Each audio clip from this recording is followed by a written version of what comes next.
It was my first night out on a night shift in Rockingham County, and I had wanted to see one offender, and I had pulled off on the side of the road to take care of some administrative matters. When a young lady pulled up beside me and informed me that there was a lady on a nearby street that was in distress, she actually told me that she was being beaten by a male. I drove up the street, Vance Street Extension, and I did find three subjects at the end of a very long driveway.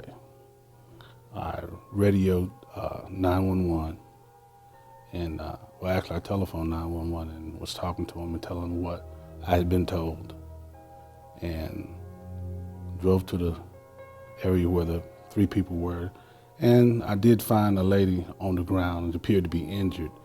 Once I got there, one of the male subjects that was in the driveway became very aggressive. He charged me. He used some pretty strong language, for me, and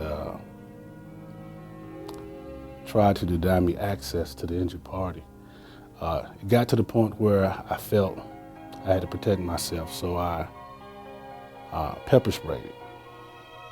And once he left the area, I was able to check on the injuries of the lady, and I think it was an elderly woman, about 70 years old.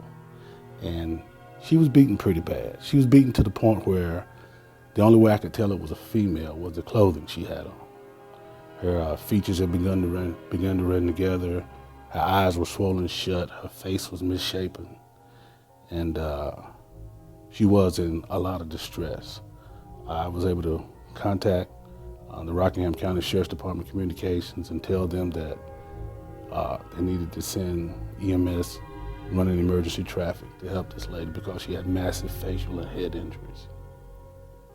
Well, I have to commend Stephen Hunter, Officer Hunter, first of all, for his actions that night. It was his first night here in Rockingham County as serving the citizens of Rockingham County on the night shift. If Officer Hunter hadn't responded, I feel like she would not be with us today. I do work for the North Carolina Department of Public Safety, and I think we all have an obligation to help where we can. It was outside the scope of my job, and when I saw the lady, I knew that she needed immediate help. And, that's not only my job as an officer for the state of North Carolina, that's my job as a human being, to help whenever I can.